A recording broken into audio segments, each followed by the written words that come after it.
ముద్రగడ పద్మనాభం మరణం ఆంధ్ర రాష్ట్రానికి తీరని లోటని వైవి సుబ్బారెడ్డి వైసీపీ నేతలు అంబటి రాంబాబు బొత్స సత్యనారాయణ అన్నారు. కాకినాడ జిల్లా కెల్లంపూడిలో ముద్రగడ అభిమానుల సభ నిర్వహించారు. ఈ సభలో వైసీపీ నేతలు మాట్లాడుతూ రాష్ట్ర చరిత్రలో అనేక ఉద్యమాలు చేసిన వ్యక్తి ముద్రగడ పద్మనాభం అన్నారు. అనుకున్నది సాధించడం కోసం దేనికైనా తెగించేవారన్నారు. తనను నమ్ముకున్న వారికి అన్యాయం జరిగితే ఆమాన నిరాహార దీక్షలు చేశారన్నారు. పదవులను సైతం వదులుకున్న మహానేత పద్మనాభం అన్నారు. వారితో పాటు కేసులు పెట్టించుకొని కోర్టు చుట్టూ మేమంతా తిరిగినందుకు నేను సంతోషపడుతున్నా, ఎక్కడ బాధపడ్డా. ఒకే ఒక బాధ ఏంటంటే అన్ని పార్టీల్లో ఆయన వాడుకున్నాయి, ఏ పార్టీ కూడా ఆయన న్యాయం చేయలేదు. ఇవాళ వైఎస్ఆర్పీ సోదరులు అనేక మంది ఉన్నారు, వారికి కూడా చూస్తున్నారండి. 5 సంవత్సరాలు మీరు పరిపాలన ఉన్నప్పుడు మీరు తలుచుకుంటే మీరు ఆయన రాజ్యసభ సభ్యులు ఇచ్చేవాళ్ళు, ఎందుకు ఇవ్వలేదని నేను మిమ్మల్ని అందరినీ కూడా అడుగుతున్నా. ఈ సందర్భంగా ఆయన చనిపోయిన తర్వాత వచ్చారు, బాగా చేశారు, సంతోషం. తెలుగుదేశం ప్రభుత్వం అయితే ఈడ్చి కొట్టేసిన అందరినీ, కుటుంబ సభ్యులందరినీ. మరి అన్ని పార్టీలు ఆయన వాడుకున్నాయి. నేను ఉన్నదొరటం మాట్లాడుతున్నాను, మీడియా కాబట్టి నేను ఏ పార్టీకి చెందినడు కాదు. ముద్రగడ గారు నా గుండెల్లో ఉన్నారు. ఎందుకంటే అనేక సార్లు చెప్పాడు, అయ్యా ముద్రగడ గారు నన్ను దీంట్లో దించారు, మీరు నష్టపోయారు, నేను నష్టపోయానని. ఆ కుటుంబం అంతా నష్టపోయింది. పద్మనాభం గారు లాంటి ఉద్యమ నేత కానీ పోరాట యోధులు కానీ మరొకళ్ళు లేడు. అతను కాపు జాతుల పుట్ల మన అదృష్టం మనం చేస్తున్నాం. ముఖ్యంగా చూసినట్టు ఇదే కాలంలో గుజ్జర్లు చేశారు, పటేళ్ళు చేశారు, అలాగే అనేక మంది ఉద్యమాలు చేయడం జరిగింది. ఒక పద్మనాభం గారు మాత్రమే ఉద్యమం చేస్తే రిజల్ట్ కోసం కానీ ఆయన లాభ నష్టాలు కానీ చూడకుండా ముందుకెళ్ళి నాయకుడు అని చెప్పి మనం చేస్తాం. వారి గురించి, వారి ధైర్య సాహసాల గురించి చెప్పాలంటే ఆయన జీవితకాలంలో 10-12 ఉద్యమాలు చేశారు. ప్రతిసారి కూడా ఆయన మీద అనేక క్రిమినల్ కేసులు పెట్టడం జరిగితే ఒక్కసారి కూడా ఇంటి నుంచి బయటికి వెళ్ళడం కానీ, బెయిల్కి ప్రయత్నం చేయడం కానీ, అండర్ గ్రౌండ్కి వెళ్ళడం కానీ, ముందస్తు బెయిల్ తీసుకునే ప్రయత్నం కానీ ఒక్కసారి కూడా చేయలేదు. ప్రతి కేసులో కూడా ఏమని కానీ పేరు పెట్టమని ఆయన కోరేవాడు. ఒక్కసారి కూడా ఏ గవర్నమెంట్ కూడా ఆయన్ని అరెస్ట్ చేసే సాహసం చేయలేదు. That is Padmanabham. అలాగే అనేక మంది అనేక పదవులు చేసినప్పుడు కూడా 78లో ఆయన రాజకీయ జీవితం ప్రారంభించినప్పుడు జనతా పార్టీ నాయకుడిగా 83 నుంచి 89 తెలుగుదేశం పార్టీ నుంచి, 89 నుంచి 94 వరకు కాంగ్రెస్ పార్టీ నుంచి, 99 నుంచి 2004 వరకు కూడా తెలుగుదేశం పార్టీ ఎంపీగా పోటీ చేసి వారికి గెలుపడం జరిగింది.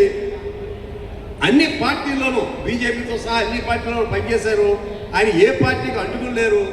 ఆఖరిని మధ్యలో వైసీపీ కాబట్టి సహజంగా వైసీపీ నాయకులు ఎక్కువ మంది అటెండ్ అవ్వడం వరకు ఉపయోగం, కానీ వారు ఈ పార్టీకి ఆ పార్టీకి అంటుకున్న మనిషి కాదు. సుదీర్ఘకాలం తెలుగుదేశం పార్టీలో ఎక్కువ కాలం పనిచేశారు, ఎక్కువ పదవులు ఇచ్చారు, ఎక్కువగా ఆయన గుర్తించి గౌరవించింది. ఆయన ఉద్యమానికి మద్దతు తెలిపింది కూడా తెలుగుదేశం పార్టీలను మనం చేసుకుంటూ, వారితోటి నాకున్న అనుబంధం ఏంటంటే ఏదైతే 2016లో వచ్చిన ఉద్యమం ఉందో ఆ ఉద్యమంలో ప్రధాన పాత్ర నాది కూడా ఉంది.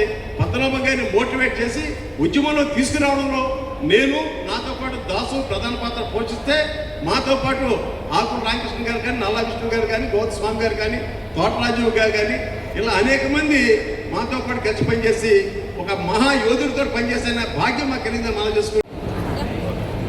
ఆంధ్ర రాష్ట్ర రాజకీయాల్లో ఒక సామాజిక ముద్ర వేసినటువంటి వ్యక్తి, ఒక అరుదైనటువంటి క్యారెక్టర్. ఆయన క్యారెక్టర్ని మనం వర్ణించాలంటే వర్ణించలేము. అన్నిటికన్నా మించి పట్టుదల కూడా కాదు, అది చాలా మొండితనం. ఏ విషయాన్నైనా పట్టుకుంటే అది సాధించడం కోసం తన ప్రాణాలను కూడా పణంగా పెట్టేటటువంటి స్వభావం కలిగినటువంటి వ్యక్తి ముద్రగడ పద్మనాభం గారు. అలాంటి ముద్రగడ పద్మనాభం గారు మనను వదిలి వెళ్ళటం అనేది ఆంధ్ర రాష్ట్రానికి, కాపు సమాజానికి తీరని లోటు. ముఖ్యంగా ఆయన చేసినటువంటి ఉద్యమాలు చిన్నవి కాదు. ఇంతకు ముందే మీకు ఒక వీడియో ఎన్టీవీలో వచ్చినటువంటిది చూపించారు. అది ముద్రగడ పద్మనాభం గారు కాపు రిజర్వేషన్ల కోసం నిరాహార దీక్ష చేసినప్పుడు దాన్ని భగ్నం చేసి తీసుకువెళ్ళి ఒక హాస్పిటల్లో పెడితే ఆయన సమావేశం హైదరాబాద్లో జరిగింది. ఆ రోజున చూడండి ఎంత కలయికో. దాసరి నారాయణరావు గారు, చిరంజీవి గారు మొదటిసారి చాలా కాలం తర్వాత ముద్రగడ పద్మనాభం గారిని కాపాడాలనే ఉద్దేశంతో కలిసి గర్జించినటువంటి సంఘటన. అనేక మంది కాపు సోదరులు దానిలో ఉన్నారు. వివిధ పార్టీలకు చెందిన వారు అందరూ కూడా కలిశారు. పల్లవరాజు గారు కానీ, శ్రీరామచంద్రయ్య గారు కానీ అనేక మంది కలిసి ఈ సమావేశం ఏర్పాటు చేసుకొని తర్వాత మాట్లాడిన తర్వాత సమస్య డిజాల్వ్ అయింది. ముద్రగడ పద్మనాభం గారు బ్రతికి బయటికి రాగలిగారు. లేకపోతే ఏం జరుగుతుందో అనేటువంటి ఒక ఉత్కంఠత రాష్ట్రమంతా వ్యాపించింది. అలా ఒక మంచి కలయికని ఈ సందర్భంగా చూపించాలనే ఉద్దేశంతో ఆయన ఆతిథ్యం ఎవరితో పోల్చలేం, ఆయన పట్టుదల ఎవరితో పోల్చలేం. నేను అందరినీ కోరేది ఒక్కటే, ఎవరైతే పత్తిపాడు నియోజకవర్గానికి బయట నుంచి ఉన్నామో మాతో సహా అందరం గిరిబాబుకి సంపూర్ణ మద్దతు ఇవ్వాలి. పత్తిపాడు నియోజకవర్గ ప్రజలందరూ కూడా ముద్రగడ పద్మనాభం గారికి ఘనమైన నివాళి ఏంటంటే వారిని కూడా వీర్రాఘవ్ గారు, ముద్రగడ పద్మనాభం గారు, ముద్రగడ గిరి గారిని శాసనసభ్యులుగా చేసే వరకు అందరూ ఆయన వెన్నంటి ఉండాలి. అదే ఘనమైన నివాళి మనం అందరం అర్పించేది. ఆ బాబుకి మనం అందరం కూడా తోడ్పాటునివ్వాలి. ఆ కుటుంబానికి అందరూ కూడా అండగా ఉండాలి. భగవంతుని అండదండలతో, పెద్దలే అందరి అండదండలతో మనమందరం కూడా తోడుగా ఉండాలని చెప్పి ఒక్కసారి ఇక్కడ మీ అందరికీ కూడా తెలియజేస్తూ జోహార్ ముద్రగడ. అందరికీ బాధగా ఉంది. అందరినీ నడిపించే వ్యక్తి మన మధ్య లేకపోవడం. చాలామంది మాట్లాడారు, ఇంకా చాలామంది వారి అభిప్రాయాలు తెలియజేస్తారు. చాలా సుదీర ప్రాంతాల నుంచి అందరూ కూడా అభిమానంగా రావటం జరిగింది. అన్ని నియోజకవర్గాల నుంచి ఇక్కడికి రావటం జరిగింది. పిఠాపురం నియోజకవర్గం నుంచి కూడా వారి అభిమానులు వేలాదిగా ఇక్కడికి తరలి రావటం జరిగింది. మరి ఇప్పుడే మీరందరూ కూడా చూడడం జరిగింది ఆయన ఆరోగ్య కార్యక్రమాలు. వారికి నా వరకు వ్యక్తిగతంగా వారితో నాకున్న పరిచయం, ఏదైతే కాపు కులాన్ని పోరాట సమితి ఆ సంఘర్షణలో వారు తీసుకున్న నిర్ణయాల పట్ల ఆ సంఘర్షణలోనే వారితో నాకున్న ఎక్కువ పరిచయం. రాజకీయాల కంటే ఆయన పార్లమెంట్ సభ్య, ఆయన ఒక మంత్రిగా ఎమ్మెల్యేగా చేశారు, మంత్రిగా చేశారు, పార్లమెంట్ సభ్యుడిగా చేశారు. ఆయన ఎన్నో కార్యక్రమాలు చేశారు. కానీ ఆ సంబంధం అన్నిటికంటే వారితో ఉన్న సంబంధం కాపు కులానికి ఏదైతే ఆయన తీసుకున్న పోరాటం, ఆయన తీసుకున్న సమస్య, ఆయన తీసుకున్న ఇష్యూ ఉందో దాని గురించి మాత్రమే ఆయనతో మాకున్న సంబంధం, అనుబంధం.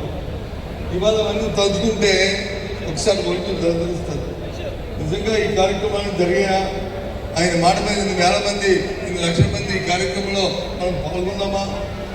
ఆ రోజు ఆలోచన ఏదైనా ఉద్యమం చేసి పని సాధించుకోవాలంటే అది శ్రీ ముద్రగడ పద్మనాభం గారి వల్లే జరుగుతుంది. ఎందువల్లంటే నేను చాలా దగ్గరగా చూసిన వ్యక్తిని. మా ఊరు పద్మనాభం కిల్లపూడి 4 కిలోమీటర్లు. మరి ముఖ్యంగా మా కుటుంబంతో చాలా చాలా సన్నిహితంగా బావగారు అనేటువంటి ఆప్యాయతతో పిలిచేటువంటి నాయకుడు శ్రీ ముద్రగడ పద్మనాభం గారు. అంతేకాకుండా మా అన్నయ్య గారు స్వర్గీయ శ్రీ తోట వెంకటాచలం గారు, గౌరవ శ్రీ ముద్రగడ పద్మనాభం గారు కూడా చాలా చాలా సన్నిహితంగా ఉండేటువంటి వారు. ముద్రగడ పద్మనాభం గారు దీక్షల గురించి కానీ పోరాటాల గురించి చెప్పుకుంటే మొట్టమొదటిది ఉత్తరకంచి అనే సంఘటన. ఆ ఉత్తరకంచి సంఘటన అందరికీ తెలుసు. ఒక నిరుపేదకు సంబంధించినటువంటి మరి యువకుడి యొక్క న్యాయం చేసే పరిధిలో ఆయన ఉద్యమం చేశారు. అప్పట్లో పోలీస్ స్టేషన్ ముందే మరి చాలా గొప్పగా అనుకున్నది సాధించే వరకు కూడా ఆయన లెక్కలేదు. ఇక చివరి దశకు వచ్చింది. అప్పుడే పద్మనాభం గారు ఆవరణ నిరాదీక్ష మొదలుపెట్టి చేస్తున్న సందర్భంలోనే మరి కాపు నాయకుడు, కాపులకి ఏ పేరు చెప్తే మరి రోమాలు నెక్కపరుచుకుంటాయో అటువంటి శ్రీ వంగవీటి మోహన్ రంగ గారు కూడా మరి ఆ కార్యక్రమానికి రావడం జరిగింది. మేమందరం కూడా అక్కడే ఉన్నాం మరి పద్మనాభం గారి యొక్క దీక్షలో. మరి అక్కడి నుంచి మొదలుకొని ఆయన యొక్క ప్రస్థానం ఎక్కడ కూడా వెనక్కి వేయలేదు. ఏదో పదవుల కోసం ఏదో ఇంకో రకమైనటువంటి రాజీనామా చేసినటువంటి వ్యక్తి మళ్ళీ తిరిగి రాజీనామాను ఉపసంహరించుకునే కార్యక్రమం ఎప్పుడు కూడా చేయలేదు. ఆయన పట్టుకున్నటువంటి పట్టు ఆ రకంగా ఉండేటువంటి పరిస్థితి. మరి అందులో భాగంగానే ఒక కాపునాడు అంటే కాపుల కోసం కాదు, కాపుల్లో ఉన్నటువంటి నిరుపేదలు, బడుగు బలహీన వర్గాలు, అలాగే మిగతా కులాల వారు ఎవరైతే ఉన్నారో వారందరికీ కూడా ఉపయోగపడేటువంటి విధంగా రిజర్వేషన్ కోసం పోరాటం చేసినటువంటి మహా వ్యక్తి శ్రీ ముద్రగడ పద్మనాభం గారు. అనేక రకాల ఉద్యమాలు, మరి సైకిల్ యాత్రలు చేశారు. అలాగే మొన్న